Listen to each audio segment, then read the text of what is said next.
Is that I will open with, I'm going to speak for some time, and then my colleagues, Mark and Mark, will also speak, and then I'll wrap it up and then open it up to you all.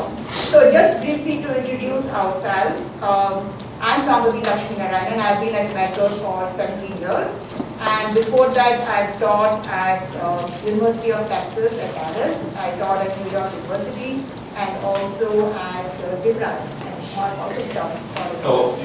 Yeah. So I'm just mentioning that because this is about teaching. So just to tell you that we've had experience teaching very different kinds of students. Mark Ogutu has also taught in various different places. He has studied in Kenya. Maybe he'll talk a little bit about himself. And then Mark Cadette is actually from accounting department. So he was not in that gang with those many because he got his first. In any case. So the title of this talk, many of you have traveled, you come, and I'm sure you have experienced headwinds and tailwinds. And I chose this as the title because we've all experienced lots of changes happening in education, education in general. And these changes are happening no matter whether we like them or not. So just like the winds are there whether we like them or not, but depending the direction that we travel, it can be a headwind that kind of slows us down, or it can be the tailwind that pushes us forward. So that is why I thought of this. And so whether we want to change ourselves in the direction we are going or not. So that is the idea of pivoting towards students. And I just want to briefly tell you something about why this topic, particularly I wanted to bring this up for discussion. This is a panel, so we don't have a paper here, we don't have any theories, and we haven't come up with any conclusive results. There's no study. This is just to kind of bring out points for discussion and debate. So some of the changes that have been happening, and particularly at Medgar, what we have seen is that there is change in the student populations.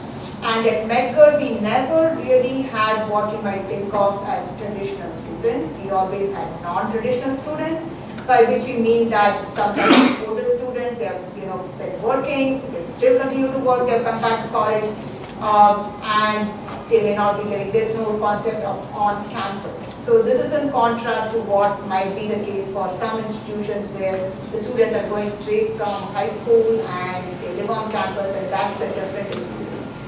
And of course, the other big change that has happened is technology. And again, whether we like it or not, the change is happening.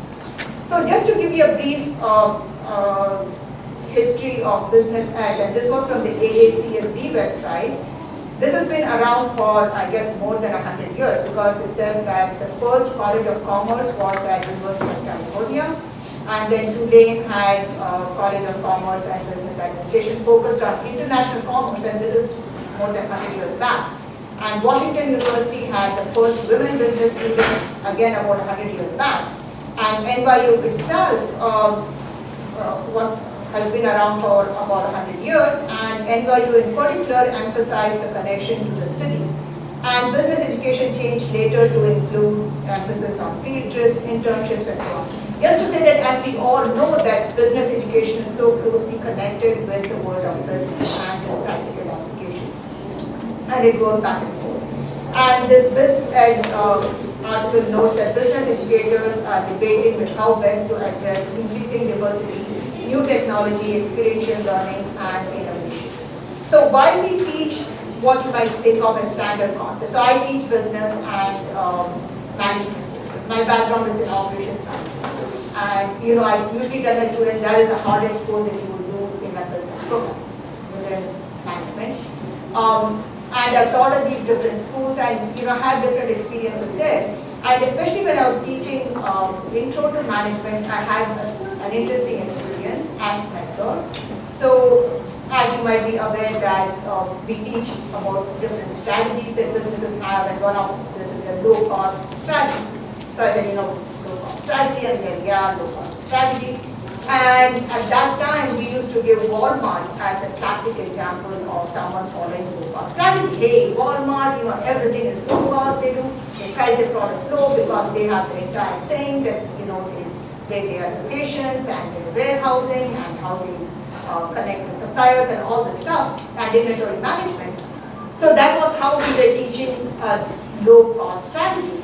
And I had a class of like 40 students, and I said, Walmart, and they're like, oh, Walmart. And I said, do you all know Walmart? And they said, yes. And I said, how many of you have been to Walmart? And can you believe it, in the class of 40, there was one student that had been to Walmart. Because of course there is no Walmart in New York. So they had no idea or concept of what is Walmart. And I thought, isn't any use for me to talk about Walmart? What are they going to understand? If I talk about, let's say, dollar stores, they might understand low-cost strategy, more intuitively. So that got me started about, why we are teaching about standard concepts, and we don't want to compromise on the rigor of what we are teaching. But how we frame it, the context in which we are going to frame this learning, and especially examples. Because if you look at standard textbooks, they're going to give examples, but their examples may not be, as students now like to say, relatable for students. So are they going to understand? It's not just intellectual understanding, it might be a more instinctive or emotional understanding. So that was my thinking about how we need to maybe rethink how we are teaching students. And while we might say that maybe the students are representative or not, but this is the trend, is that there are going to be more and more non-traditional students entering the education system. So I feel that if we can think about what are effective ways to teach students, and I was talking to one of my colleagues in education, and he said that yes, education has this pedagogy called culturally responsive pedagogy. So that is something to think about. And I just want to give you another example in which I implemented it and how I saw the difference in students' response. So I was teaching a course in international business, and I spoke with someone at the college and she said, yeah, I took this course in international business, and the professor gave an assignment where you come up with a company. Of course, in international business, you're going to ask them to write case or come up with something, a business plan to enter a country. That's going to be the standard group exercise. And so she said that, oh, in my class, the professor asked us to go back to where we came from and look at country of origin, whatever, and then choose one. And I thought, for our students, maybe that might be a little bit, I don't know whether that would work well or not. But a lot of our students, I don't know if you're familiar or not, but Medgar has got primarily African American students and also from the Caribbean. So I thought that they have to do this about entering a country. So why not we choose, and typically for international business we might choose the growth economies, typically Asia, how they enter Asian countries and so on. But why don't I just use it as an exercise to choose Africa? So I said, we're going to look at Africa from a purely business perspective, and each group chooses a country and so on. And that class, I had the best response in terms of, every student came in, the group were wages up pretty much, we never see that. The groups had very little conflict, I don't know whether that was just luck, but also kind of a sideways effect that every student came for the exam, which was a pleasant surprise for me. So somehow the students really felt good about studying this, even though we did not do social things, we did not do culture, we just looked at it purely from a business analysis, perspective, environmental analysis. So just to kind of, before I give it over to my colleagues, is that we do many things in our classrooms, and we are kind of aware in the back of our minds that this is fitting our students. So sometimes we hear back from them, and sometimes we do, and it's not getting the response, but maybe we say, oh, these students are not well prepared, or this is something that they're not, they need to be better educated. But maybe we need to rethink that. So that was my little piece. Now I'm going to give it over to both the Mark and Mark, and they're going to talk about, I guess you're going to talk about management courses, and you will talk about accounting. Thank you so much, everybody. From the analysis that has been given by one of our senior most, my name is Dr. Mark Ogutu. Originally I come from Kenya, but now I'm in the US just like any other person. I tend to think that maybe everyone will agree with me because majority are business educators, and as we are also trying to find the ways of how to bring this delivery so that at least our management students are able to catch up and perform better. And we also come up with what is always referred to as retention strategy. Because with retention, so many things come along to the benefit of the students, to the benefit of the institution as well. So that's why it's always good to take care of our students. So I felt like after coming to the US, I've been teaching at the DeVry, I taught for a while, and I'm now teaching at Medgar for almost a year right now. So I think I stand a good chance to give my observation and the strategies that I've also kind of put in place in relation to the current situation mostly being the advent of technology as well as the type and kind of students that we have that are almost busy 24/7. You agree with me? So because of that, we need to at least acclimatize to their needs. So we rise up to their needs so that we are able to retain our students. And what are their needs? Their needs comes up with the research that if you, or observation that you can observe after a given period of time.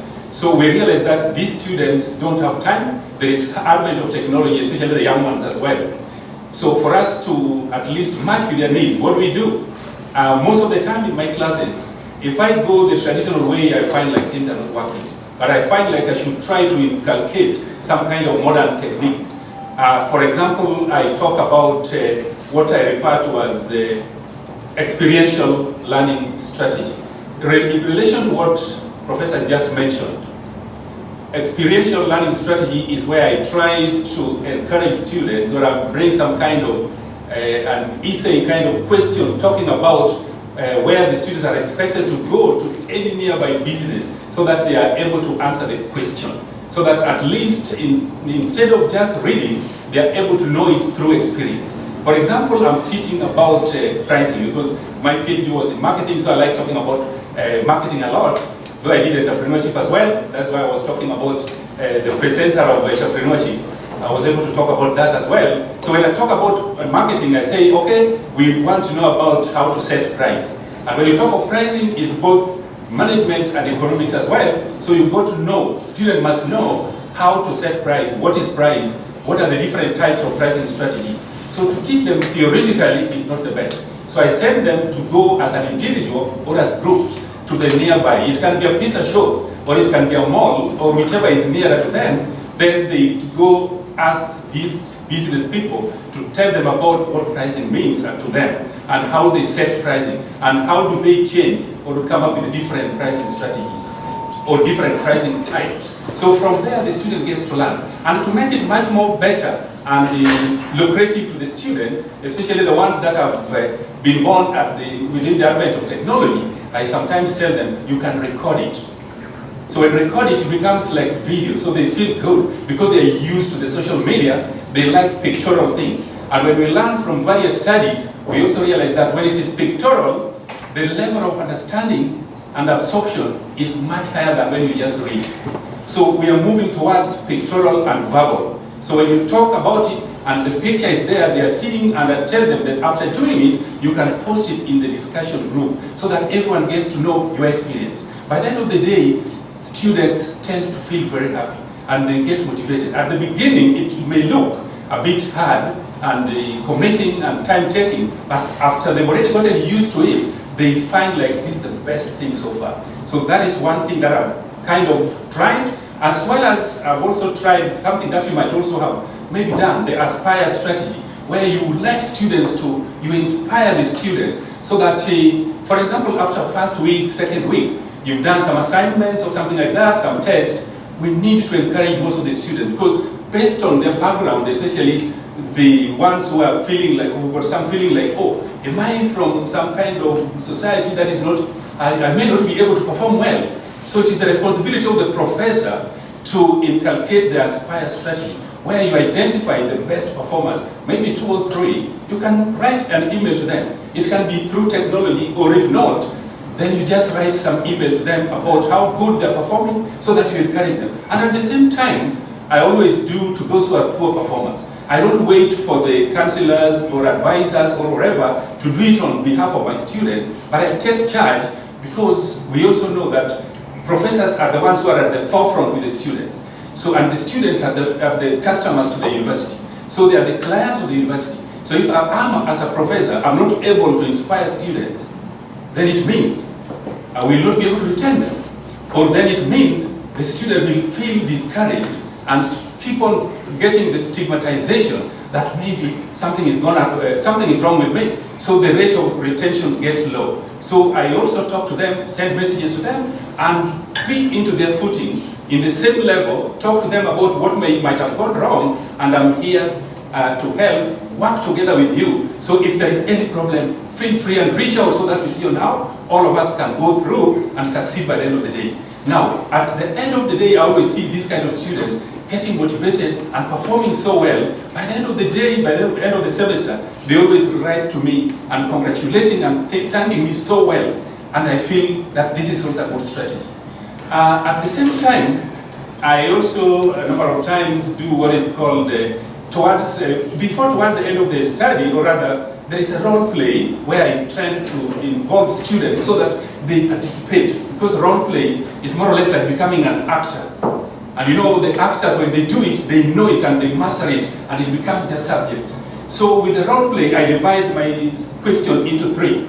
For example, I set something more or less like a case study, maybe in a paragraph or maybe in a page, mostly in a page, explaining about the problem statement of that kind of issue at stake.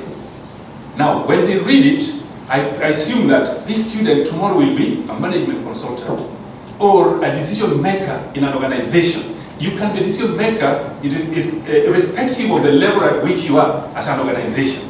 So being a decision maker, you are like a management consultant or business consultant. So when I set a question of that nature, I tend to bring the second part of it to say departmental heads and their views about the problem statement that I've already highlighted in 1 page, or it can be in 2 pages. Then the 2 or 3 or 4 different departmental heads or directors or managers will also come up with their view in relation, or rather their reaction towards the more or less like case study. What they think is wrong and what should be done so that the company can catch up tomorrow.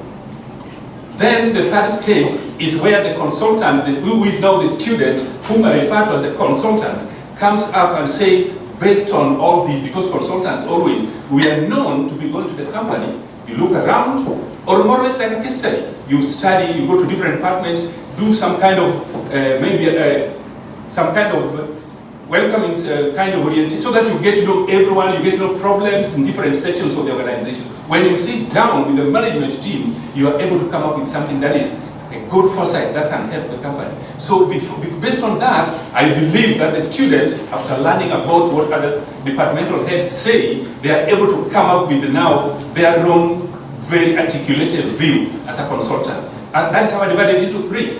So they feel motivated and they look at it and they say, this is really what is being done within the organizational setups. And because they're going to be business managers and they're learning this, so they feel motivated and they say, I think the professor is taking us towards the right direction. Instead of reading a textbook, give the questions, set the questions, and what all that. And all these are being awarded or graded accordingly and accumulated towards the end of the semester. In terms of discussion or in terms of anything like maybe assignment. I would also say that lastly, I always also do something which I've also done in many areas and I see also working very well. That this thing called, I try to bring an issue in relation to the cumulative kind of study orientation. Why do I call it cumulative? Because when you study from the beginning to the end of the semester, we go through a number of topics. We go through a number of different areas within the course itself. But before I set the exam, I would like to confirm and get to know that the students are on the right direction or not. So what do? I set a question, 2 or 3, asking them about what they've learned. What do they think is really being so important from the beginning to the end? Maybe 2 or 3 points about what they've learned, so that they come up with that. I can also ask a second question, like, what were some of the challenges that you think you encountered as you were going through? So I give them 2 or 3 days to do that. By the end of the day, these students are able to reflect, go back, read, prepare, and come up. At times I tell them to explain one by one within the classroom. So some of them are within the classroom or out of the classroom orientation. So by that, the students get to know the subject matter, gets to know the concepts. The student goes outside there for interview. After passing the exam, the student is able to pass the interviews, and the student is able to at least depict some good name about the professors of medical endeavors. Because they'll never be challenged by any questions or any kind of interview outside there. Because it's like, it becomes a practical-oriented kind of study. So I think if maybe time allows, maybe the university can also bring all these into the what we call the traditional or not traditional, but to bring it together with the technology, so that it becomes much easier, especially when you inculcate those different concepts. Because students, they are the customers, and we always say the customer is always right. If they say no, we don't have any room, and we all go to go park, and Kenya is very far for me. That is my conclusion. Mark, can I comment on this real quick, or is that like a panel session and we're not allowed to comment on something? Yeah, after Mark, then Yeah, good. Okay. Well, I'm Mark Cadette, and I'm with the accounting department of Davis College, and I will just read the word here.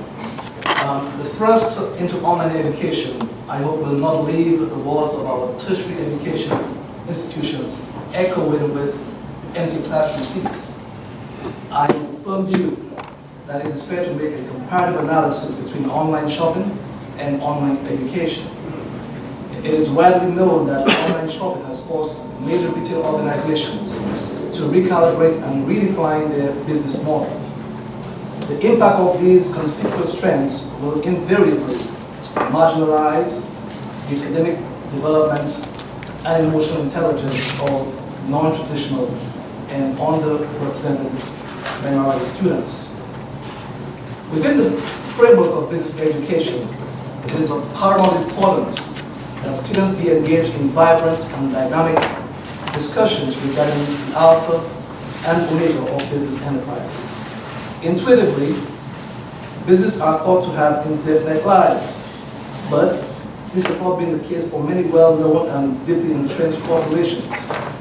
Economic downturn, poor management structure, and absolute greed are phenomena that can invariably trigger and ultimately bring about the demise of a once viable business enterprise.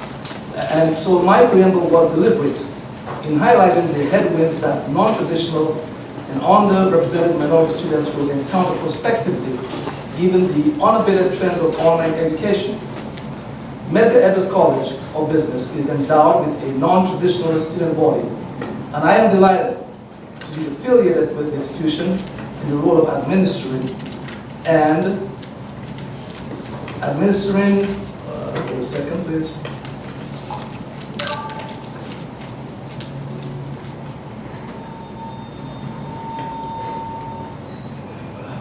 Administering, and articulating the conceptual framework,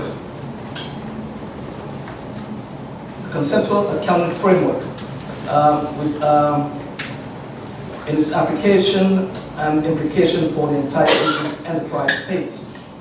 But I find myself constantly thinking whether non-traditional students will ultimately be blown into oblivion with the advent of online education. The realization is that the non-traditional students possess certain peculiar characteristics and attributes that are not prevalent in traditional students. Without reservation, there is a dichotomy that exists and ought to be appreciated and dealt with. The perception out there is that non-traditional students within the sphere of education have limitations as it relates to learning. This perception is a false one, created by the constituent environment and the society at large. The constant repetitive negative feedback is ultimately transformed into an actual belief system. And so the subject of this false narrative must be reminded constantly that labels must be totally ignored and discounted. Hence, it's incumbent upon myself as assistant professor of accounting to be the lightning rod that strikes and ignites the philosophical and logical reasoning capability of each student seated in the classroom. The critical element is that there are no boundaries or barriers erected in the classroom. On that basis, everyone is mandated to participate in the discussion of the subject matter. In order to enhance full and complete participation, it is established that everyone must have a point of view and must articulate his or her position without interruption. Further, it must be stipulated we are engaged in a learning process and our utterances may not be correct, and at all times, or more so, utterances right or wrong must be rendered. By so doing, students may have incorrectly conceptualized a process of accounting. By so doing, students who may have incorrectly conceptualized a process of accounting may in the moment take corrective measure, thereby having a lasting, memorable effect that will apply correctly going forward. You can safely say that this approach generates a high level of discourse among students. Therefore, it is critical to realize that any perceived barrier is counterproductive and does not engender an environment that gives rise to effective critical thinking. So the crux of the matter is to create a level playing field in the classroom and allow and mandate students to express themselves freely to their peers when they have a different perspective on subject matter. Again, students must be allowed to present and formulate their thinking pattern. Corrections, if warranted, should not be made midstream. In my accounting teaching practice at MEC, students are given the latitude to make errors without interruption, but in the end, recognize the error and make the correction on their own. Allowing students the latitude to search their respective mental faculties has generated prolific in-depth discussion within my accounting classes to the extent that after classes are over, there is a lingering trail. No one is eager to jet out.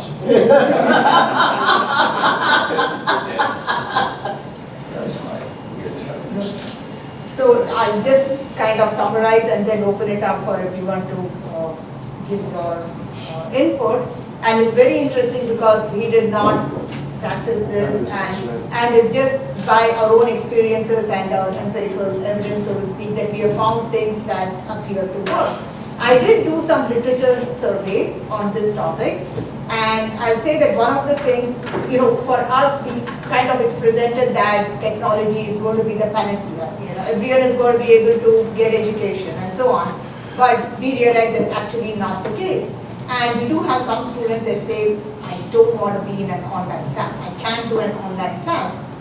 And what you were mentioning here is that somebody did actually study and said that the groups that have traditionally faced challenges, in fact, are facing more challenges with online education. In fact, they're falling further back.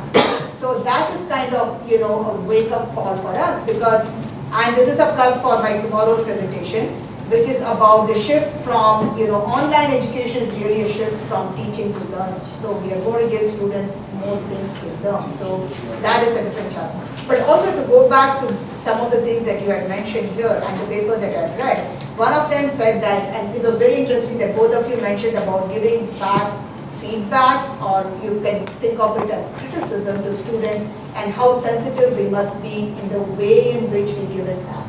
And I'll never forget, I had a student in my class many years back who was the best student. He would come to every class, sit there right in front, participate, give him the homework. The first homework he had, he needed to improve the writing. So I just wrote back a comment that, you need to improve the writing. And after that, he never handed in another homework the entire semester. So, and then I did read in a paper that, this is very interesting that students from underrepresented groups, they do not react well to criticisms that are just given. So in fact, the students performed worse when the professors just gave back, written criticism without either, as you said, giving them the space to just make those things and then letting them correct it, or like you said that, the way in which you communicated to them. So that was one important thing. The other things that I read was that how important the role of validation is for students, validating their own life experiences, validating, wherever they had grown up, the environment that they were there. So that's, I think, got to do with what kinds of examples and like how you made them go around, to look at the businesses around there. The other thing is that as we are doing business education, that to build traits like self-efficacy and individual self-concept. So the researcher actually said that this criticism went against their individual self-concept. So that was a problem they had in accepting criticism that was just given without any other context or without kind of giving them the guidance of how to deal with it. And lastly, I want to say that this was again my colleague in education who talked about culturally sensitive pedagogy, and which is apparently the idea that we should try to explain and frame concepts in a manner that acknowledges children's cultural context. So that is what I'll leave you all with, that these are some things for us to think about. And as we think about that, these are strategies that did work.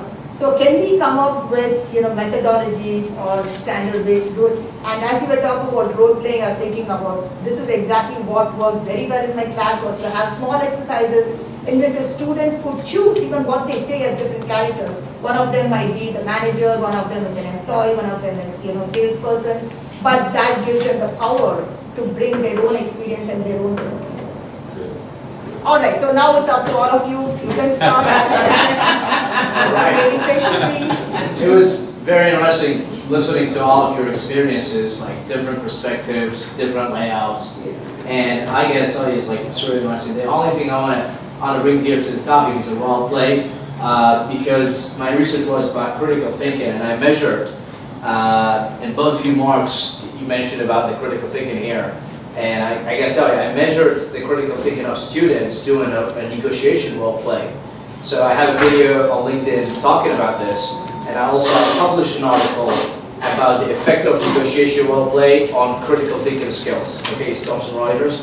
And I gotta tell you, the level of critical thinking of students doing negotiation role play is significantly increased. And it was done as an experimental study, a pre-test, post-test, control group, and I gotta tell you, it was done in a small college in San Diego, California, and you might want to, guys, bring it, to the forefront here in the state of New York, and maybe you can do something like significant. And I'm happy to come to the table with you guys, and maybe we do a comparison study. And maybe we can take it even publicly worldwide. I was trained on critical thinking by Dan Halpern, one of the gurus in critical thinking, and I'm a member of the Critical Thinking Society in the United States here, and I'm specializing in critical thinking in the United Arab Emirates as well. I'm doing a lot of research about this. And if you guys, and by the way, role play, it's a negotiation by itself. So I teach negotiation class, and role play, it enhances, it's a social activity, basically, because you negotiate. Em and I, we sit next to each other. Your significant others, your wife, your girlfriend, your whomever, your brother, your sisters, okay? You sit in a house, and you want to, even with your kids, you negotiate, and you're socializing.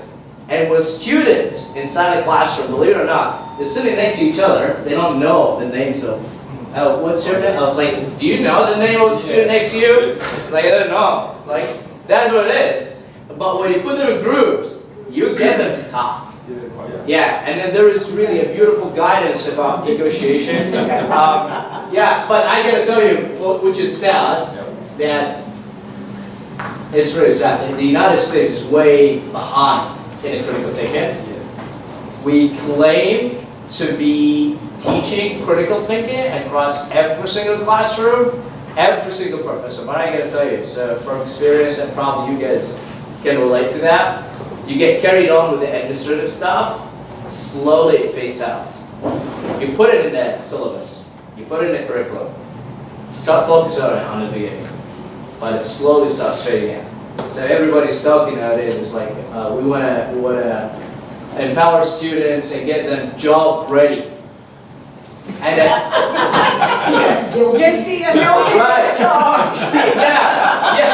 So you see what I'm talking about here? So, and the problem is, it's a survey, the recent survey done in the United States done on actual corporations in the United States from different industries, that 30% of newly fresh graduates from universities in the United States, they lack the critical thinking skills. Bam, right there.